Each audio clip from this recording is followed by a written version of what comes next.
নমস্কাৰ স্বাগতম জনাইছোঁ আপোনাক আমাৰ ইউটিউবৰ অন্যতম ভিডিঅ'লৈ।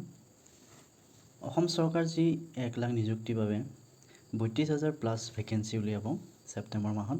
গতিকে আহিব লগা পৰীক্ষাৰ বাবে আমি প্ৰশ্ন উত্তৰ গোটাইছোঁ পৰীক্ষাৰ বাবে সাজু হোৱা যুৱক যুৱতীসকলৰ বাবে। গতিকে আহক ভিডিঅ'টো আৰম্ভ কৰোঁ। আৰু যিসকল চেনেলটোত নতুনকৈ আহিছে চেনেলটো লাইক এণ্ড ছাবস্ক্ৰাইব কৰিব। আজিৰ প্ৰথম প্ৰশ্নটো হ'ল ভাৰতত শিক্ষক দিৱস কেতিয়া উদযাপন হয়? ইয়াৰ সঠিক উত্তৰটো হৈছে আপোনাৰ 5 ছেপ্টেম্বৰ। ভাৰতৰ শিক্ষক দিৱস 5 ছেপ্টেম্বৰত উদযাপন কৰা হয়। নেক্সট কুৱেশ্যনলৈ যাওঁ। স্বাধীন ভাৰতৰ প্ৰথমজন প্ৰধানমন্ত্ৰী কোন আছিল? ইয়াৰ সঠিক উত্তৰটো হ'ব আপোনাৰ জৱাহৰলাল নেহেৰু। স্বাধীন ভাৰতৰ প্ৰথমজন প্ৰধানমন্ত্ৰী জৱাহৰলাল নেহেৰু। Next question. পানিপথৰ প্ৰথম যুদ্ধত কোনে জয় হৈছিল? ইয়াৰ সঠিক উত্তৰটো হ'ব আপোনাৰ বাবৰ। পানিপথৰ প্ৰথম যুদ্ধত প্ৰথম জয় হৈছিল বাবৰ। Next question. মৌৰ্য বংশ কোনে স্থাপন কৰিছিল? শুদ্ধ উত্তৰটো হৈছে আপোনাৰ চন্দ্ৰগুপ্ত মৌৰ্য। Next question. কাৰ শাসনকালত হিউৱেন চাং ভাৰতলৈ আহিছিল? ইয়াৰ সঠিক উত্তৰটো হ'ব আপোনাৰ হৰ্ষবৰ্ধন। হৰ্ষবৰ্ধন ৰাজত্বকালত হিউৱেন চাং ভাৰতলৈ আহিছিল। Next question. সৰ্বশেষজন মোগল সম্ৰাট কোন আছিল? ইয়াৰ সঠিক উত্তৰটো হৈছে আপোনাৰ Bahadur Shah Zafar. Next question. The Discovery of India কিতাপখনৰ ৰচয়িতা কোন? ইয়াৰ শুদ্ধ উত্তৰটো হৈছে আপোনাৰ Jawaharlal Nehru. The Discovery of India কিতাপখনৰ ৰচয়িতা জৱাহৰলাল নেহেৰু। Next question. শ্ৰীলংকাৰ ৰাজধানী কি? এইটো বৰ গুৰুত্বপূৰ্ণ প্ৰশ্ন, এইটো প্ৰায় পৰীক্ষাত আহে। ইয়াৰ শুদ্ধ উত্তৰটো হৈছে আপোনাৰ কলম্বো। কলম্বো হৈছে শ্ৰীলংকাৰ ৰাজধানী। Next question. ভাৰত ৰত্ন গ্ৰহণ কৰা প্ৰথম মহিলা কোন আছিল? ইয়াৰ সঠিক উত্তৰটো হৈছে আপোনাৰ Indira Gandhi. Next question.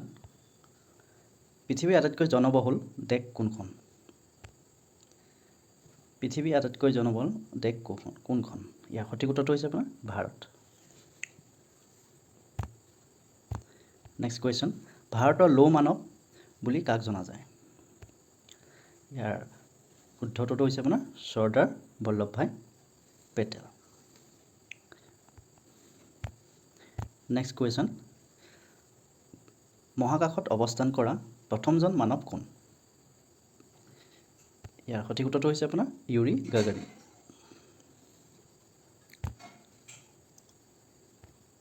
Next কুৱেশ্যনলৈ যাওঁ। শিখ ধৰ্মৰ প্ৰতিষ্ঠাপক কোন আছিল? ইয়াৰ সঠিক উত্তৰটো হৈছে আপোনাৰ গুৰু নানক দেৱ।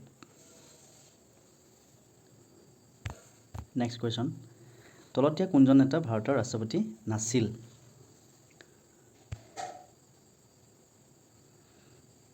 ইয়াৰ শুদ্ধ উত্তৰটো হৈছে আপোনাৰ উমা ভাৰতী। উমা ভাৰতী ভাৰতৰ ৰাষ্ট্ৰপতি নাছিল। নেক্সট কুৱেশ্যনটো হৈছে আপোনাৰ বিশ্ব স্বাস্থ্য সংস্থা WHO মুখ্য কাৰ্যালয় ক'ত অৱস্থিত? এইটো প্ৰায় পৰীক্ষাত দেখা পোৱা যায় প্ৰশ্নটো, বৰ গুৰুত্বপূৰ্ণ প্ৰশ্ন, মনত ৰাখিব। বিশ্ব স্বাস্থ্য সংস্থা WHO মুখ্য কাৰ্যালয় হৈছে Geneva. Next question. David cup তলৰ কোনটো খেলৰ লগত জড়িত? এইটো প্ৰশ্ন প্ৰায় দেখা পোৱা যায় পৰীক্ষাসমূহত। ইয়াৰ শুদ্ধ উত্তৰটো হৈছে আপোনাৰ ফুটবল। Next question. চেন্নাইৰ পুৰণি নাম কি? চেন্নাইৰ পুৰণি নামটো কি? ইয়াৰ শুদ্ধ উত্তৰটো হৈছে আপোনাৰ মাদ্ৰাছ। নেক্সট কুৱেশ্যনলৈ যাওঁ। শিখসকলৰ স্বৰ্ণ মন্দিৰ ক'ত অৱস্থিত? এইটো বহুত গুৰুত্বপূৰ্ণ প্ৰশ্ন, প্ৰায় পৰীক্ষাত দেখা পোৱা যায়। শিখসকলৰ স্বৰ্ণ মন্দিৰ অমৃতসৰত। Next question. নামদফা ৰাষ্ট্ৰীয় উদ্যান ভাৰতৰ কোনখন ৰাজ্যত অৱস্থিত? ইয়াৰ সঠিক উত্তৰটো হৈছে আপোনাৰ অৰুণাচল প্ৰদেশ। নেক্সট কুৱেশ্যন, তলত দিয়া কোনটো জীৱাশ্ম যাত ইন্ধন নহয়? ইয়াৰ শুদ্ধ উত্তৰটো হৈছে আপোনাৰ প্ৰাকৃতিক গেছ।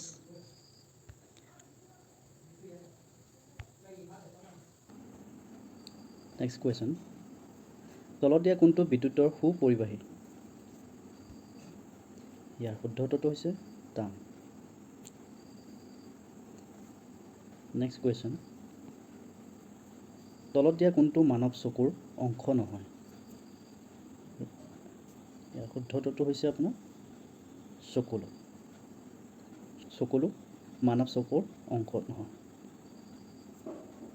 নেক্সট কুৱেশ্যন, তলত দিয়া কোনটো সূৰ্যৰ এটা গ্ৰহ নহয়?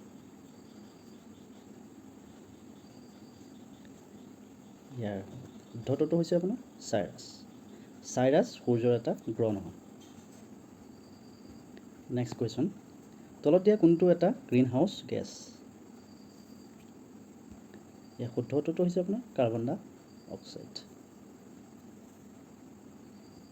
নেক্সট কুৱেশ্যন, তলত দিয়া কোনটো এবিধ কৃত্ৰিম সূতা হয়? তলত দিয়া কোনটো এবিধ কৃত্ৰিম সূতা হয়? ইয়াৰ শুদ্ধ উত্তৰটো হৈছে আপোনাৰ ৰেয়ন।